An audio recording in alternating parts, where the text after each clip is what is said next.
Good afternoon, everybody. Welcome into CanesInSight PM. I am your host, Peter Ariz.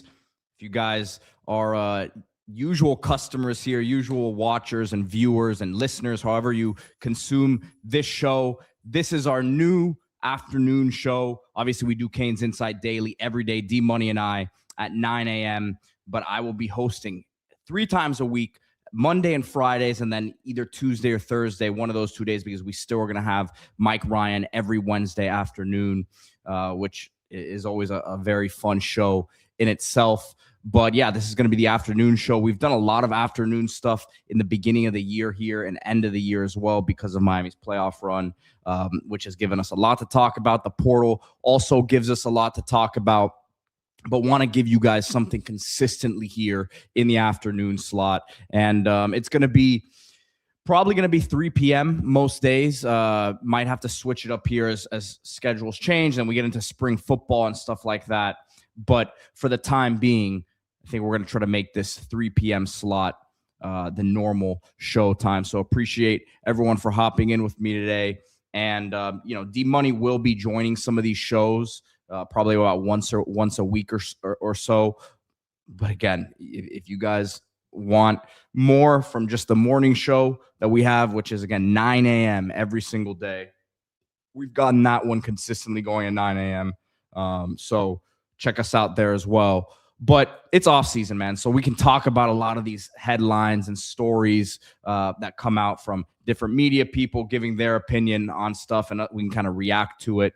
The transfer portal stuff is dying down a bit, but we can still get into that stuff as much as you want. Remember to drop any comments, questions in the comment section here as well. I want to hear from you guys in terms of this reaction. We're kind of reacting to it together, and we're going to be looking at Josh Pate's way too early top 25. Josh Pate, a guy that D-Money interviewed a few weeks back in the lead up to the national championship. One of the most respected media voices out there, and he's someone who comes around Miami a lot, has a relationship, with Mario, and you can tell they have a good chemistry when he's interviewed him on camera, and he's always been kind of a fan of what Mario and staff have tried to do down here at Miami. So he has a good perspective from the Miami side, but also just nationally, right? So as you guys are already, some of you guys are already in the comments not too happy about him having Miami outside of his early top 25 here, or outside of his top 5. So they come in at number 6 there. But I'm pulling it up here so we can take a look at it together. And let me pull up my little graphic here as well. So again, we are taking a look right here at Josh Pate's. It's really his way too early top 25, way too early edition. And again, go check out the full video on his page where he broke it down. I'm really going to kind of focus on the top 15 here more than the top 25. But I'll take a look at some ACC stuff. Obviously, SMU comes in there at number 20, Louisville at number 24. But I want to take a look at the top 15.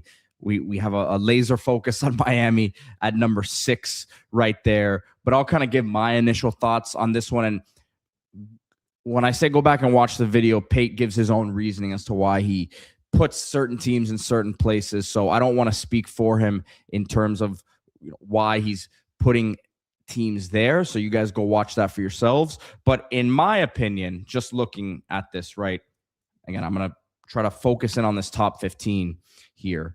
What sticks out?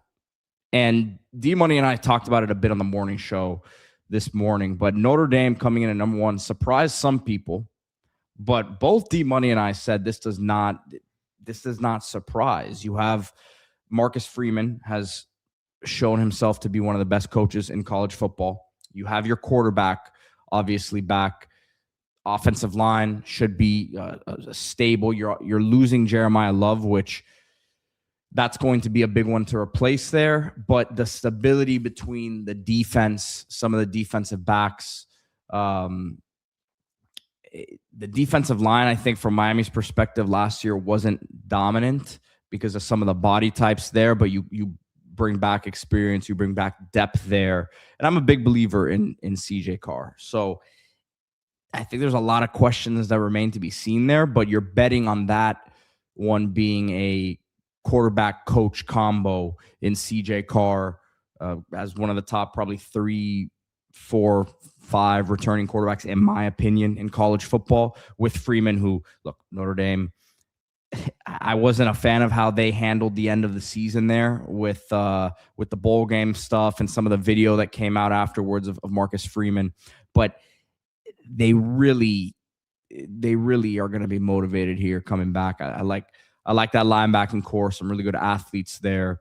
So they are Notre Dame, so they're going to have their schedule the way it is, and Miami's going to have to go up there to play them. But me personally, I don't really have an issue with them at number 1.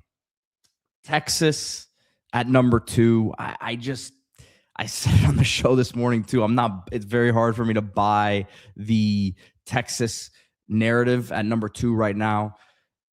You understand that Arch is coming back, and he would probably go number 1 in this year's draft if he had come out, and that's with Mendoza in there, who had the season that he had. But just in terms of him being the prospect he is, and I think has taken a lot and grown and learned from it. And they had their 3 losses last year, and Sarkisian tried to still snake them into the playoffs there at the end with some of his comments, trying to compare him to Miami there, for example, which was an absolute joke. But Texas they're gonna overwhelm some teams with the talent. Sarkisian is a heck of a coach. Can they avoid some of those stumbles that they've had? I don't know. Canes Cat Seed, appreciate you hopping on here now, but I'm in believe it when I see it mode for Texas. And you bring back not only Arch, but you have Wingo, some talented defensive linemen, Cam Coleman coming in, right? So the big money, you understand what it's going to be for Texas is coming in strong, and they're supplementing a lot of what they already had there with, again, I respect Sarkisian as a coach, but I'm still not believing in it just yet. And I know they're going to have, I haven't looked at every single team's schedule, of course. And I think Texas deserves to be a top 10 preseason team, but once again, we do this every year with Texas. Josh Sarnoff says, didn't they bring in Muschamp? Yeah, that was a huge move for them. And a lot of this too is Pate. Again, go back. You have to watch his video and give a lot of his reasoning for where he puts teams. But he talked about how a lot of this right now is staff driven, and we have a good idea of what these rosters are going to look like here moving forward. But yeah, he's going to be the defensive coordinator for Texas, and he took the year off this year, right? So sometimes that gives guys, and he was at Georgia before that, so as a defensive analyst. So I think he kind of was able to take a step back this year, recharge, refresh, get with the family. I saw him posting pictures over like Thanksgiving with the family, and it seemed like we've always seen Muschamp as a wired, high energy, high intensity guy, but that Texas defense has had its issues, right? So if he can come in there and with his experience, big level experience, head coaching experience, top level defensive coordinator at a bunch of different places, that should be for sure on paper a great hire. So as we keep moving along here, number 3, Indiana, great portal haul for them.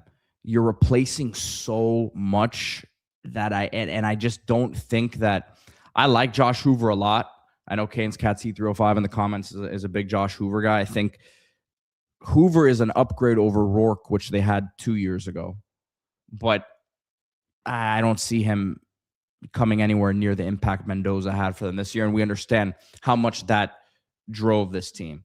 Still, to me, you have to expect them with Cignetti. We give them this respect, right? That this is a big time every year now. I think playoff contending team. It'd be disrespectful to say anything otherwise. Top 3, probably a bit rich for my liking right now. Personally, I think, and I know we're coming off the heels of just seeing the run they had, but we have to remove ourselves from the situation. Say you're losing two of those receivers in Surratt and Omar Cooper. You're losing Roman Hemby.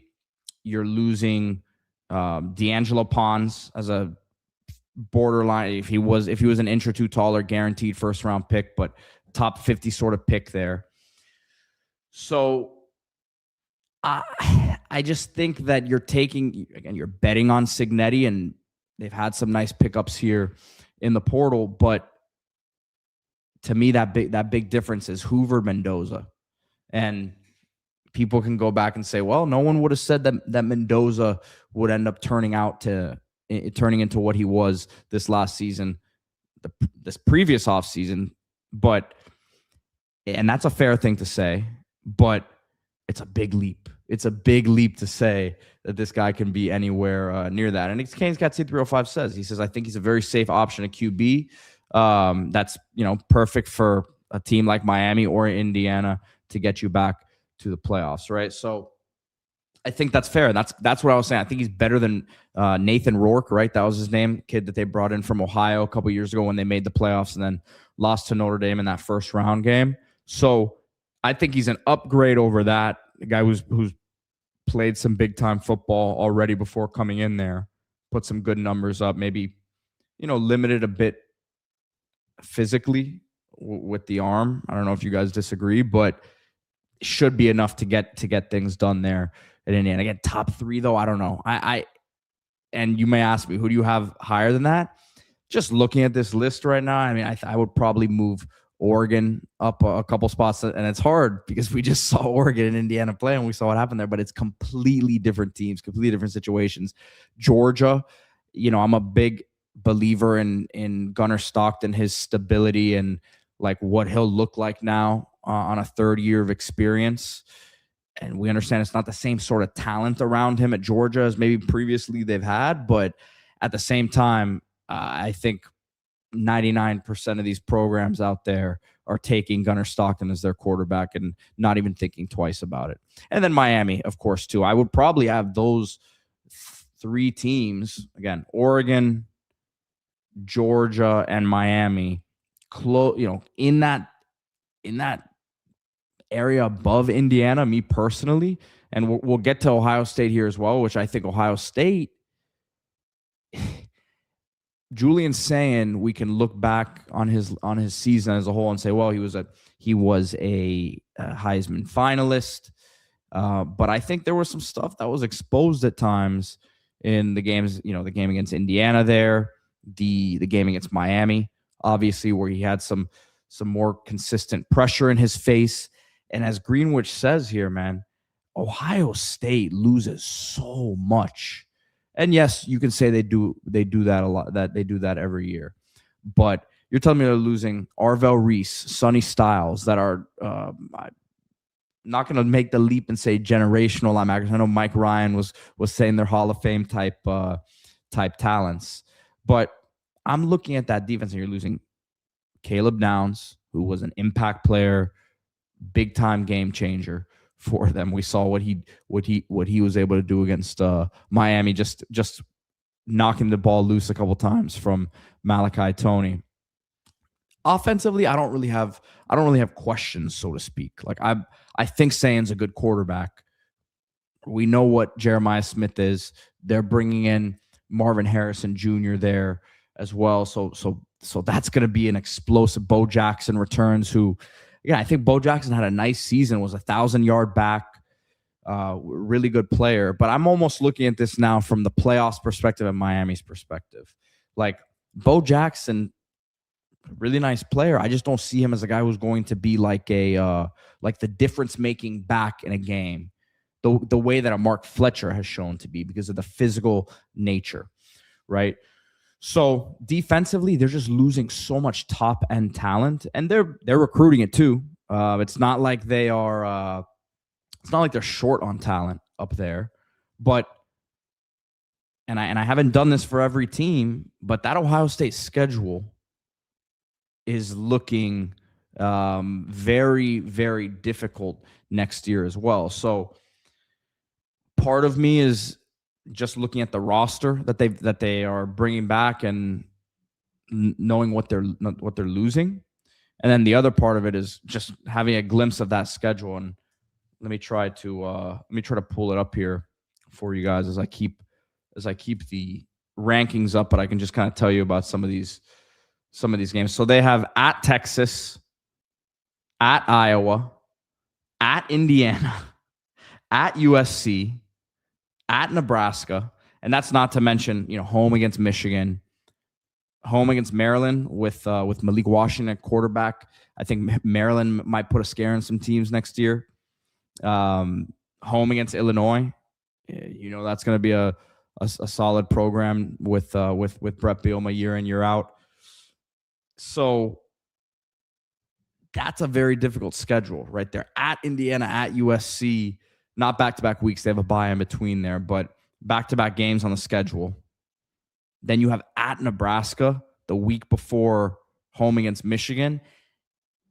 And Nebraska, I have no idea what they're going to look like this year and what year we have Matt Rule now. Year 4 of Matt Rule, year 5. I don't know. It's been a disappointing run there in my estimation for him with as much hype as he came in with.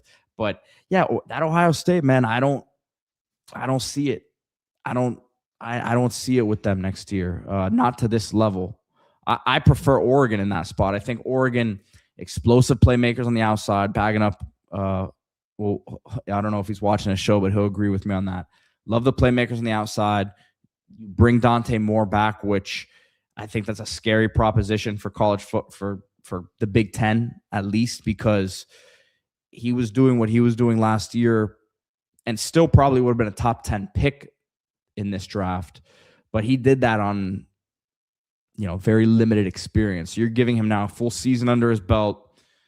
Dan Lanning, I think, I'm not going to say overrated. I think he's been a very, very much of a media darling. Like, I don't think Mario Cristobal was afforded the same sort of leeway, or he didn't get that same honeymoon phase necessarily that I think Dan Lanning has again been a guy who in the media is portrayed a certain way, but that program was also in a certain spot when he came in and he took over, right? So I'm a believer in Oregon. And I think generally Lanning, I say all of that to say that I do think that he has built a solid foundation there, right? So I don't think that it's something where they're fool's gold, but I probably put them above. To me, I might have them as the number 2 team in the country here, right? And that might be a little rich for some people, but yeah, you're bringing back a lot of the defensive guys. You're bringing back that corner from this year, the freshman number 4. What was someone remind me of his name? That kid's an absolute game changer. He was like Brandon Finney. That's his name, Brandon Finney Jr. He was an absolute game changer for them this year. They bring him back a year better. So yeah, I'm big on Oregon this next year. I'm really big on Oregon. Let me get to some of these comments here before I continue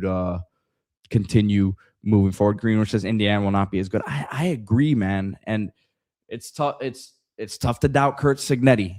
It's tough to doubt what they've done these first couple years here. But Mendoza did so much to elevate that program. I don't think it's disrespectful to say that it's a team that moving forward year in, year out will be a playoff contender, but is Hoover going to be closer to Rourke or closer to Mendoza? That's the question you have to ask. I don't see him being Mendoza. I just don't. And then Greenwich also said he thinks Notre Dame is top 10, but not top 5 after losing Price and Love. Yeah, that those guys will be tough to replace, no doubt about it. Caleb Downs was a beast against Tony. Caleb Downs is a beast in general. That's a first round pick, and as a safety, that's not always a position where guys get. It's not a very highly valued position at times. So he's big time, man. Yeah. Josh Sarnoff says Ohio State loses McDonald in the middle. Yeah, he's the other one for sure. But as I continue to go down some of these comments, EJ says, Pete, my boy, that soccer take from earlier is horse poop, not even a top 5, not top 4 sport in the US of A. So if you guys missed the morning show this morning, D Money and I had a bit of a debate about. D Money said he thinks Malachi Tony is the biggest star in South Florida in terms of sports players. EJ, man, I've gotten a lot of feedback from this, and again, D Money and I will probably continue this debate moving forward. It's not about the sport of soccer, dude. It's about the star. Messi is, you can't even quantify how much bigger of a star Messi is than Malachi Tony. Really, I mean, people who don't watch the sport of soccer know who Messi is. If you don't care about soccer, you don't watch soccer.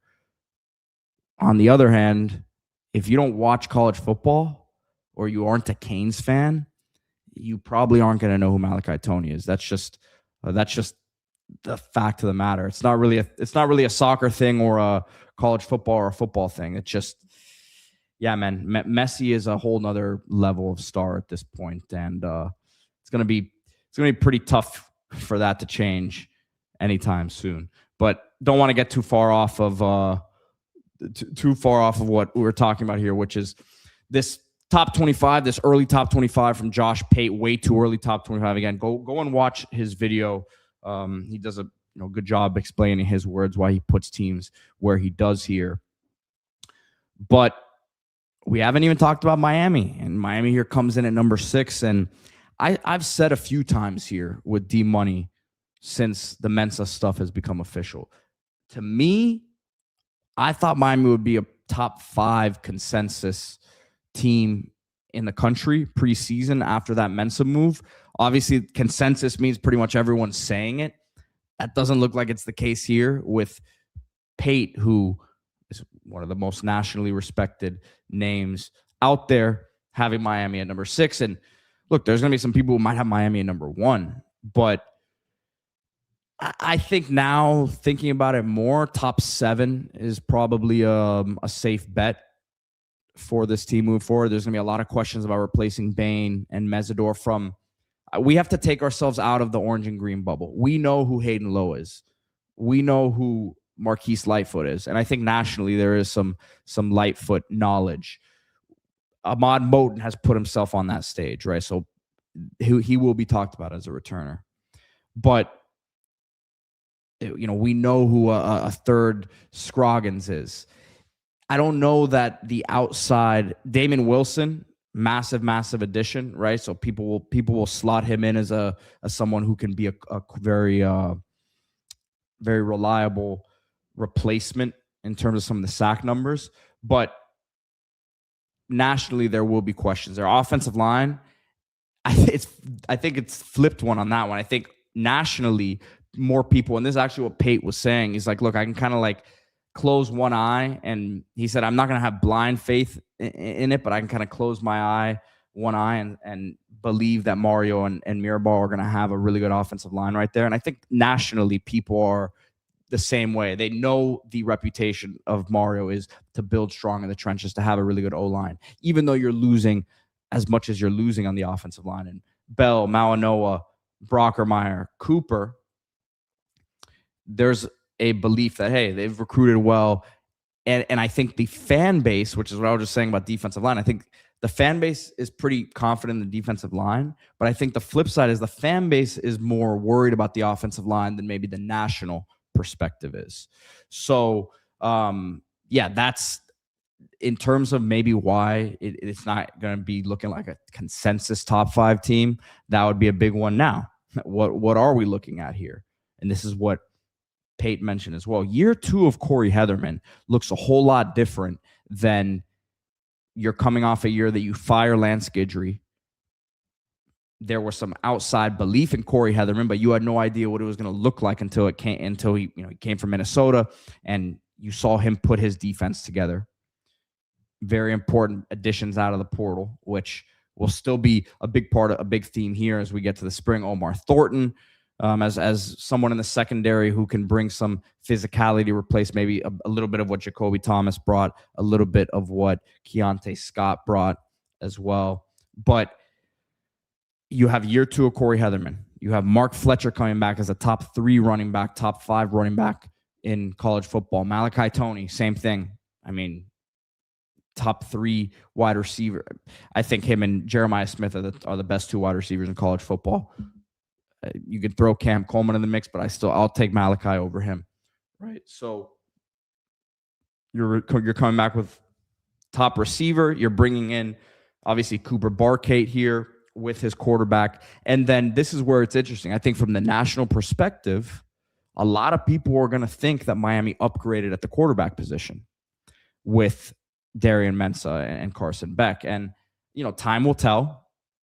Time will tell. I think we're all very excited about the talent of Mensah. There was a lot of intangibles that Beck brought to the table in terms of his big game experience, the SEC stuff that Mensah has played a lot of football, has played a couple years. I said this morning, I really like how Mensah has the ACC experience. But I think you can still point to what Beck's record was, and Beck's record was in big-time games against ranked opponents, top 15, top 10 opponents, right? And feel very confident, going into a game with him as your quarterback. Again, though, I think that people will look at that at the trade-off, so to speak, of adding Mensah, switching him out for Beck there, and people will think that Miami upgraded there. So I think 6 is a fair slot. Again, my personal opinion is this is a top 5 team. Whether you want to have them, closer to the number 1 spot or close to the number 5 spot, I think that's up for debate, and that's what a lot of these off-season shows are going to look like here. But 6 is generally a pretty fair spot, I would say. Now, Georgia, and I said it a little while ago, I think Georgia, to me, is a team that has a bounce back. And can we even call it a bounce back year? I mean, they've won the SEC the last 2 years. Gunnar Stockton coming back as a very experienced quarterback. That defense is going to be really, really good. I think that, it's interesting because one of the issues Carson Beck had his last year at Georgia was who are my go-to playmakers.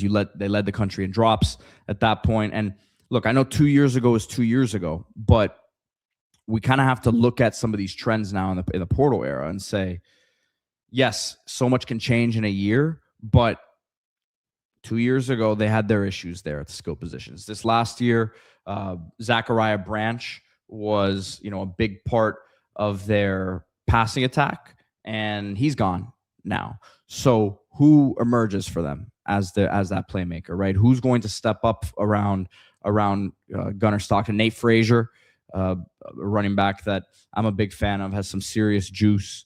I think he's big time, but Colby Young gone, who was their second leading receiver, right? So London Humphreys is solid for them. I just want to see who's going to step up and be that guy. That's my biggest question with Georgia. In the SEC, you need playmakers on the outside, and I just don't know if they have it. Kyle, one of the best commenters on here, says 6 is a little low to me. I agree, man. I just, if you're going to give Indiana credit for and put them at number 3 because of just blind faith in Cignetti, right? I think Mario and Miami, coming off the season they have, deserve a little bit more credit than putting them at number 6. Ohio State just doesn't. And I'm also looking at this from Miami's perspective. Like, I just saw Miami beat Ohio State with not only with the guys that we're talking about that are coming back, but you're losing so much, and you're losing 2 major talents at the linebacker spot that are both probably first-round picks. You know, each of them have a different skill set, but both of those guys are probably first-round picks. Losing the D tackle as well, like Josh mentioned earlier. And then Oregon, you're getting a big bump for bringing back Dante Moore, but the last thing that I saw of them wasn't too appealing either in terms of how Indiana handled them. So, yeah, man, I think we're on the same page there when it comes to kind of how Oregon and where Miami stacks up there, I should say, at number 6. Sorry, guys, I'm trying to get caught up on some of these comments. Appreciate you. 225 Hurricane 98 says CanesInSight, hardest working YouTubers. Yeah, man. If you're just coming in now, we guys have almost 1,000 on live with us. Remember to hit that like button, subscribe to the channel. And I said at the beginning of the show, and I kind of launched this show on last Friday. I'm going to be hosting this afternoon show, CanesInSight PM. It's a working title, but I think it's good for now. We're going to be doing a consistent 3 times a week afternoon show. We had a lot of afternoon shows going on with the portal stuff, and it's understood that there's only one portal period now, so that's pretty much done. Miami's not going to be adding anyone else in the portal here, even though there's still some more guys out in the portal that haven't enrolled anywhere, but that's not going to be the case for Miami. We're not going to be having any of these like breaking news shows. This guy entered the portal. That's all done. But we wanted to bring you guys something consistently, kind of, again, talk through a lot of the headlines of the day, whether it's nationally, Miami related. But hey, the way this thing is now, guys, everything national is Miami related to a certain degree, because this entire chain is connected. We faced the Trinidad Chambliss in that semifinal game last year. You're waiting to see if he gets another year of eligibility, for example, right? So stuff like that we can talk about on these we'll talk about it still on the morning shows too. But maybe when some of that sort of stuff breaks, we'll be on it from the national level. But appreciate you, 225 Hurricane. BJD says it's a CanesInSight afternoon delight. And look, we'll keep going through this list. Canes Cats Heat 305 is doing a good job here of putting things in perspective. He said this would be the highest preseason ranking of my life at number 6. Be grateful. Yeah, it is funny how we are looking at this thing now, just a year after. It wasn't just losing Cam Ward, guys. It's that whole uncertainty of the defense. And we had very, very high hopes in Corey Heatherman, but I think everyone was still in believe it till we see it mode. Even early in the year there, and I was going back and watching CJ Carr highlights earlier. And obviously it starts with the Miami tape. And Notre Dame starts their comeback, right? They're down 24-14 in that fourth quarter. Then it was 24-17, and they have that big play to the tight end where you have the breakdown in communication on the backside, and it was a huge play downfield. But I remember sitting there during the Notre Dame game, and we were so excited about, wow, the defense looks incredible, right? The defense is a whole different animal than last year. And then that play happened, and you're like, oh, well, there's the same breakdowns we saw in communication. So just trying to put things in perspective, as Canes Cats Heat 305 says. Let's remember how far we've come here. And now the floor just seems way higher for this program at this point. And that's going back to a lot of the stuff I was saying before Miami officially made it to the playoffs.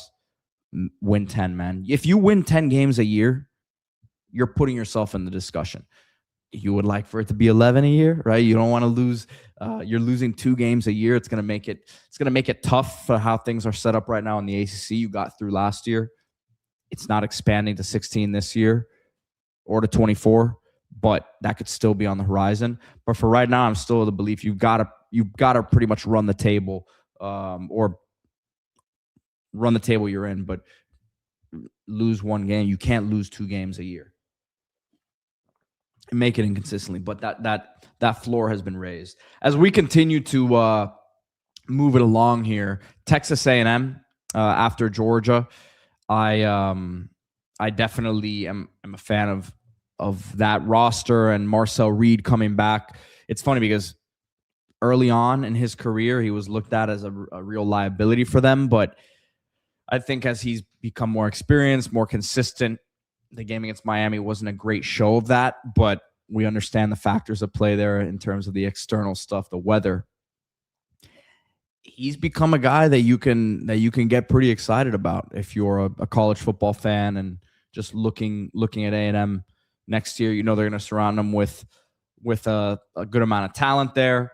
The receiver room is going to be exciting as always, and that defense I think will come back and be really, really good. We saw how good and fast they were against Miami in that playoff game, which again we just talked about what the win was like in that game, but out of all of Miami's playoff foes, that was the defense that gave them the biggest issue.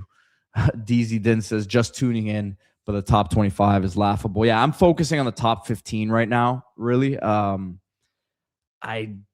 know everyone has their opinions on certain things here, and that's why we do these kind of reaction shows, and I like to get your thoughts in the comments. I mean, Canes for Life says, I like Pate, but this is one of his worst lists ever. I mean, I'm curious, what do you guys think are the ones that are sticking out badly here, right? I mean, I think A&M's, I think that's a good spot for A&M. OU, I think you're betting on a big bounce back year from Mateer. He dealt with his injury last year, but I don't know that, they got hot in the middle of the year there. Venables was on the hot seat. If they would have lost one of those games, things would have spiraled in a completely different direction.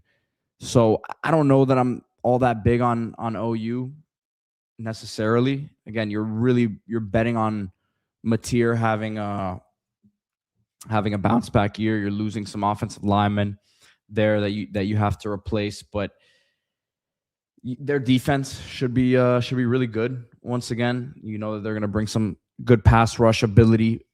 I just you're betting on a Mateer bounce back. If that's even with a Mateer bounce back, I don't know if this is a top 10 team. You guys tell me if I'm wrong with that. I think a lot of the anger or outrage, I would say, from you guys or from people from the outside looking in, as BJD says here, he says LSU is at 10 is wild. A lot of projection there. Yes, there is a ton of projection there. Sam Levitt, not only, and he's a talented guy and he's experienced at this point, and he's played in a playoff games. He is coming back from a pretty serious injury. I don't want to talk about the character concerns and all that. I don't personally know the guy, but the stuff is out there about how his time at Arizona State ended. They spent a lot in the portal, but that's a whole lot. And then you're bringing over some as well from Ole Miss, but that's they're gonna have a good offense. Old Lane's gonna have them probably firing on all cylinders offensively, but how consistent will they be year one? That's my question. I mean, I see it as more, without even looking at the schedule, I'm thinking like a 9-win team year one. Maybe 10. I mean, shoot, if you win 10 games, I guess in the SEC, you're in the mix for the playoffs, right? No matter what your schedule is. But I'm thinking 9 wins max for this team. Probably 8. That's my opinion. But I mean, is that crazy? Is it that crazy that he has him? What does he have in year 8? No, 10. Yeah, 10 is high, man. 10's high. I see them myself more of like an 18 to 20. But Beijing Citizen says, Pete, what qualifies Notre Dame to be number one? I think if you're looking at the nitty gritty of it, the fact that you have two of their top offensive playmakers leaving, really three, with Malachi Fields out the door too, and he's going to be a draft pick and was at the Senior Bowl here. It's a valid question. I'm banking on believing in the combination of Marcus Freeman and CJ Carr. I think CJ Carr is really, really a good quarterback. I think he's a top 3 quarterback in the country, and coming back now with a year under his belt, I think will do wonders. I think they are a very well-coached team. I think the schedule kind of sets up for them nicely, especially you get Miami at home, and their defense is really good.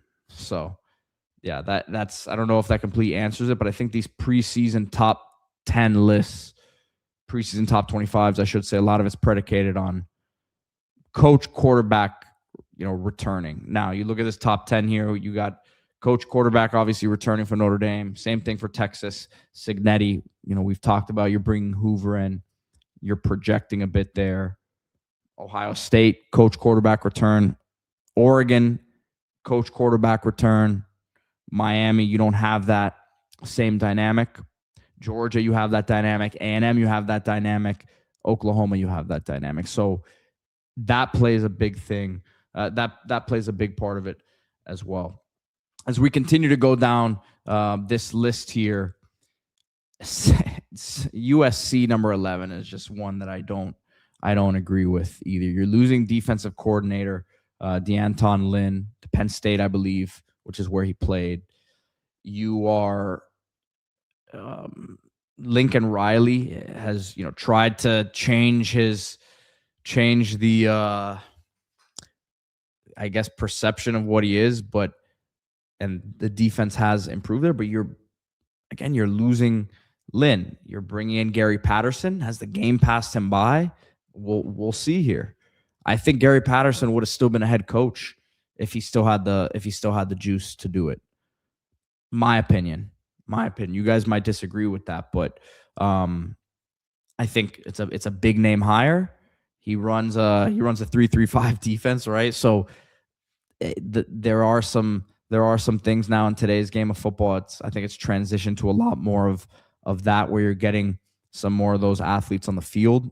So it could be something that plays into what USC is doing, was the sort of recruiting that they have going on. But I don't see it, man. Until proven otherwise, that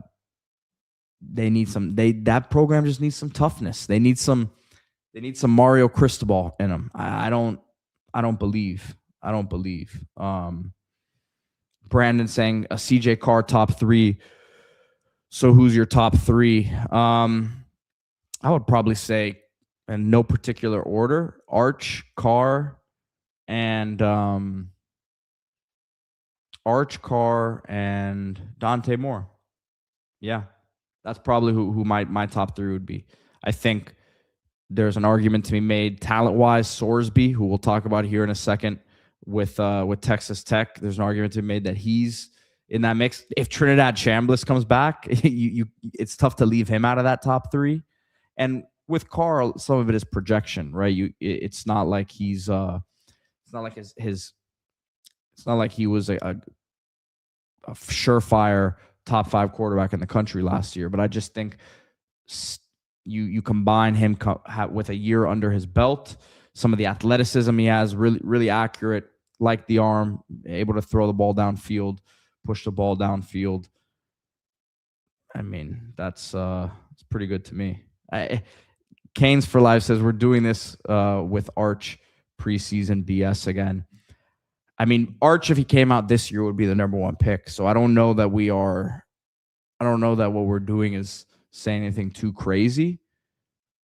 Arch has flaws, and I think a lot of it was tied to him last year, it being his first. People forget it was his first full year as a starter, Canes for Life. So I would have agreed with you last year. Like, I was a fan of the talent for Arch, but I wasn't ready to crown him last year. But I just think that if you're looking at coming into it now with a whole nother year under his belt. I mean, the numbers are really good. He showed up big late season for them down the stretch. Played in the bowl game against Michigan. We know what he can do, with his feet as well. And I think there was something early on in the year. I don't know if he was not fully healthy or what, but something with the shoulder, the throwing motion looked off. He looked like he got more comfortable as the year went on. They're giving him a weapon in Cam Coleman along with a Ryan Wingo. So to me, I don't know that it's a hype thing. Look at his number. I mean, his numbers were good. The completion percentage wasn't necessarily, I mean, it was 61%. Probably want to see him take a jump there. But with Sark as his coach, one of the best quarterback coaches in the country, one of the best offensive coaches in the country, I don't know that it's preseason BS, man. I don't know. That's Ben Marcus seems to agree with Canes for life, saying Manning equals hype. But again, I would agree with Manning being wait and see prior to last year. But I think what he showed us last year was really solid. Again, it's not really. I think I even saw Dan Orlovsky saying today, and some other people also mentioning, even with Mendoza in this year's draft, if Manning was here, he would be the number one pick. And some of it could be the name, whatever you want to say. But, yeah. Canes for Life says Lagway had good numbers down the stretch the season before. I kind of disagree with that. I think Florida won a couple of those games. They beat, I'm going back to his numbers from that year. They won those games, but I think part of why I was disagreeing with his hype coming into the year was the games that they won. Like, they beat Ole Miss, right? Number 9 Ole Miss. He was 10 for 17 for 180 yards, 2 touchdowns and interception, right? They beat LSU. This was 2024 season. LSU, number 22 LSU, 13 to 26, 1 touchdown, 226 yards. They beat FSU, 14 of 22, 133 yards, 2 touchdowns, and interception. They won those games without him putting up good numbers, which is why I didn't think his hype was justified necessarily. Manning was better than that this year, without a doubt. So, yeah. Roger Allen says Mensah and Carr top quarterbacks. Mensah, I think, is certainly in that discussion. And in terms of top 3.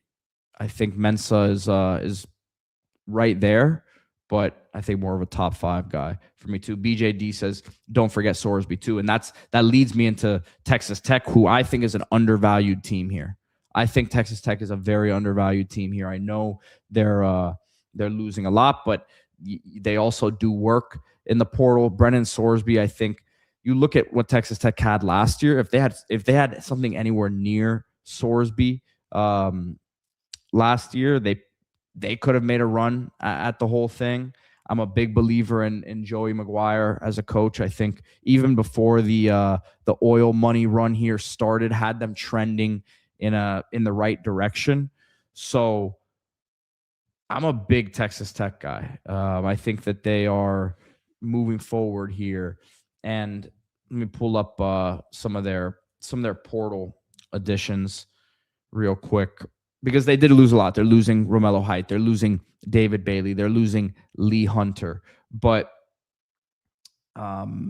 they are also bringing in Mateen Ibirogba from the defensive lineman from Wake Forest. Miami had a lot of interest in him if they were able to kind of get through him. But that was a big money addition for sure for Texas Tech. And I don't say big money in a derogatory way. Like, when people say it about Miami, they say like, oh, it's why are you talking about money with Miami and not anyone else? I mean, just saying, like, this is a big ticket item. Like, this is a guy who was a premium top of the portal, sort of top of the available guys list there. An athletic, twitchy interior defensive lineman with big time pass rush ability.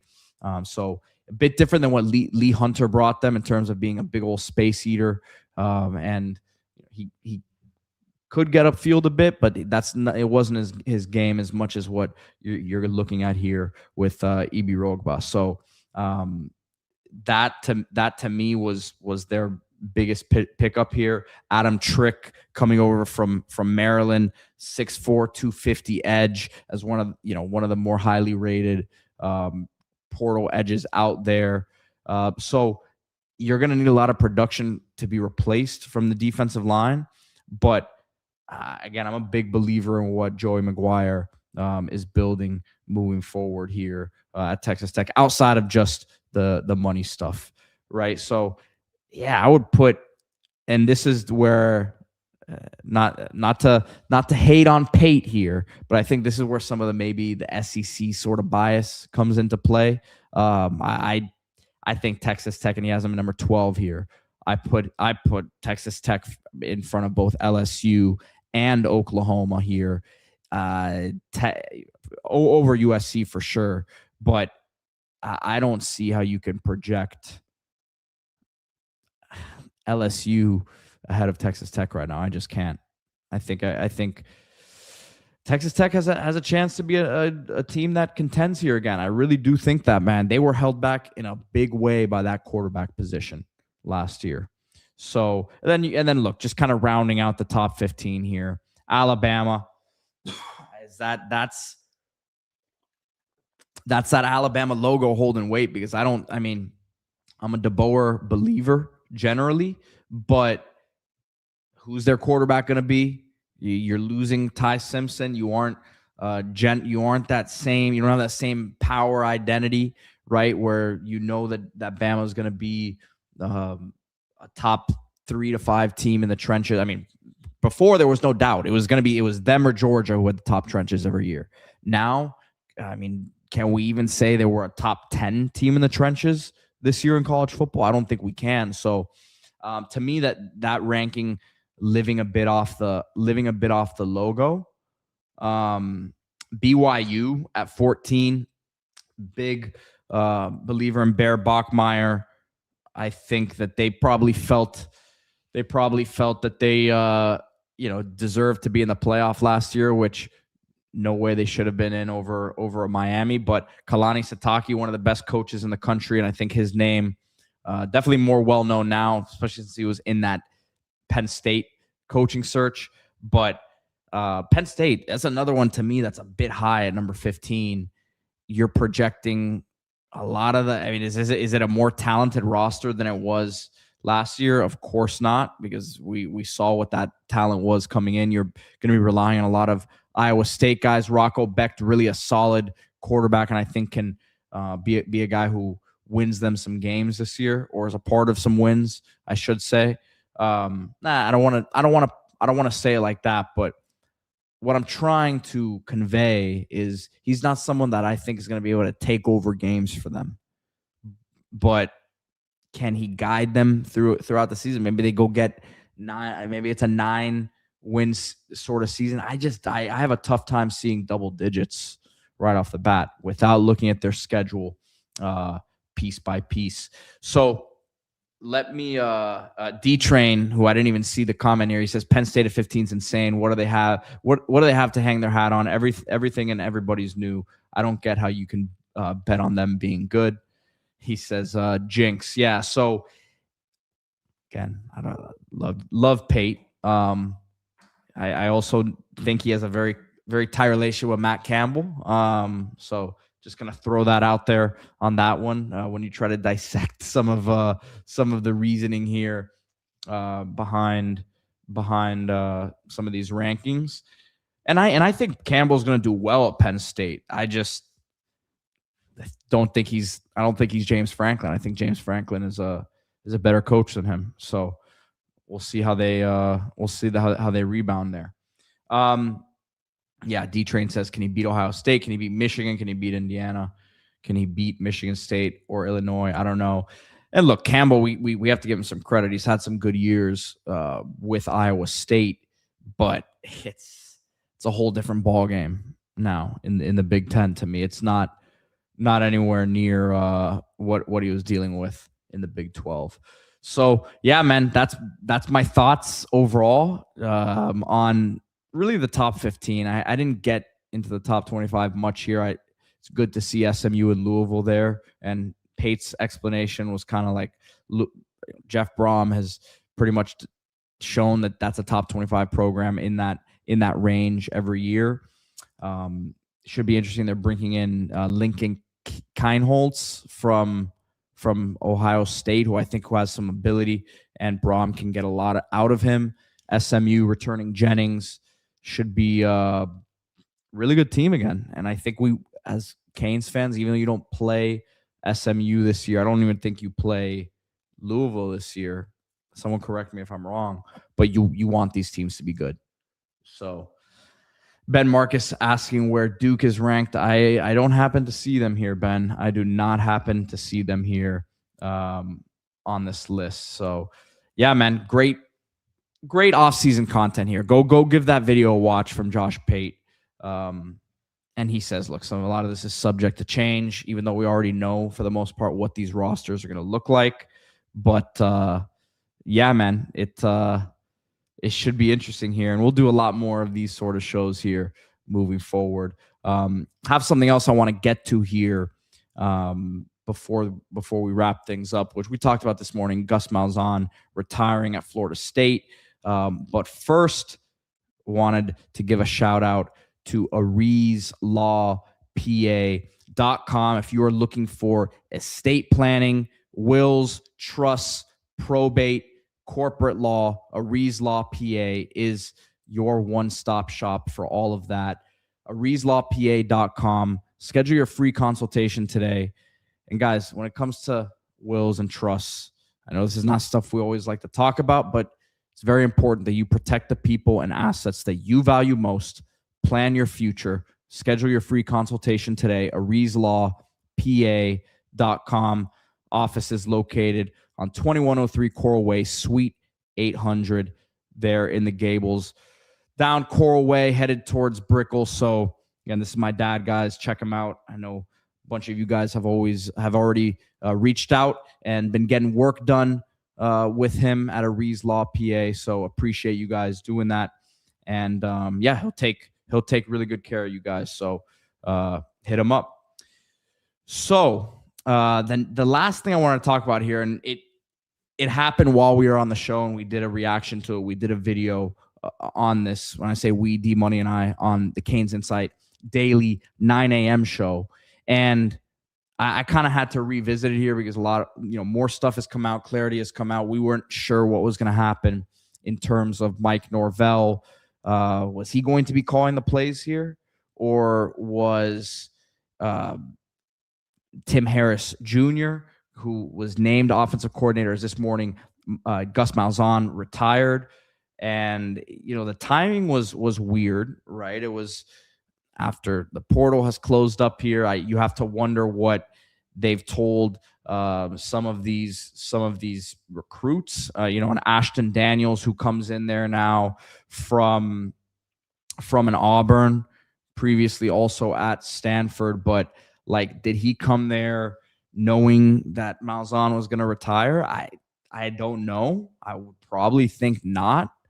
So unfortunate timing there. It's not like this stuff doesn't happen all over the place, but you have to wonder what happened there. And I wanted to bring up a couple different tweets here, because the news that we've gotten coming out of Tallahassee, and we didn't know this at the time, but Mike Norvell will call plays for FSU this season. So he's taking back the play calling duties. It's really going to be, I guess you could say, full circle when you come to a situation where a guy is hiring an outside coordinator, when he's originally known as the quarterbacks guy, as a play caller, as an offensive coach coming from Memphis, and had some success, obviously, with that year that they had, right? We, even as Canes fans, have to give credit where credit's due there, right? He had to hire an outside offensive coordinator to essentially get some heat off of him in terms of the hot seat. He does that, and now we go full circle as he says, this guy's retiring, and I'm not putting it in someone else's hands. I'm going to be calling the plays myself. And I just wanted to show some of the reaction here. So this is our boy Clay Fink. And this is in reaction to Mike Norvell calling plays for FSU this season. And he has the old Tony Romo, I don't know about that, Jim. So I don't know, Jim. It does not seem like Florida State fans are too excited about this move necessarily. I'm going to go to another tweet here from a Florida State fan. Tarif Knockout said this could be the most lame duck season in Florida State University football season. Josh Newberg says it'll be the most lame duck season in FSU history since last season. So morale is not high in Tallahassee right now whatsoever.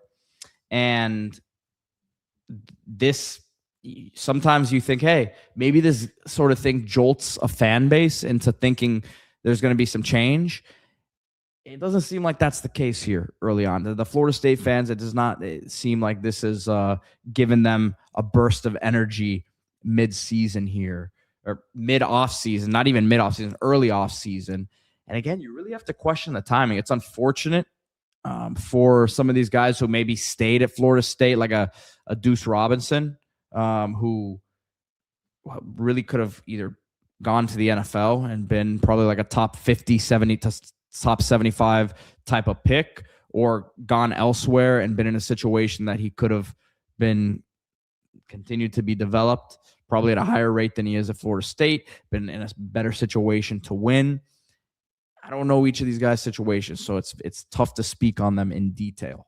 But without knowing too much, man, you hope that Norvell and Malzahn did not know that this decision was going to come before they were telling a lot of these guys stuff. But that is college football, right? This is the era that we live in, and yeah, it is what it is. So I can't say that it looks too bright right now in Tallahassee. Everyone's expecting it to be as bad as it's been the last couple of years, maybe even worse here. Can Miami be the knockout blow for Mike Norvell and be, the second coach in a row that Miami gets fired for Florida State? We'll see. Guys, appreciate everyone for hopping on with me today. Remember to hit that like button, subscribe to the channel. CanesInSight PM, man. We're going to be coming at you 3 times a week in the afternoon, 3 p.m., Mondays and Fridays, and then either Tuesday or Thursday. I'll keep you guys updated when I know. Like if I'm going to go Tuesday afternoon, I'll make sure I get the message out there, tweet it out. We'll talk about it on the morning show. So keep it locked, man, on CanesInSight. You know that we are bringing you guys all the off-season content possible, even without much really going on right now. We don't have spring ball to talk about. Hopefully we'll be getting some more info continue to come in terms of the freshman workouts. A lot of talent in that incoming class here, and all of them are on campus, except I believe Karsten Bush at linebacker. But we'll have you guys covered. CanesInsight.com, CanesInsight on YouTube. Hit that like button, subscribe to the channel. Go Canes.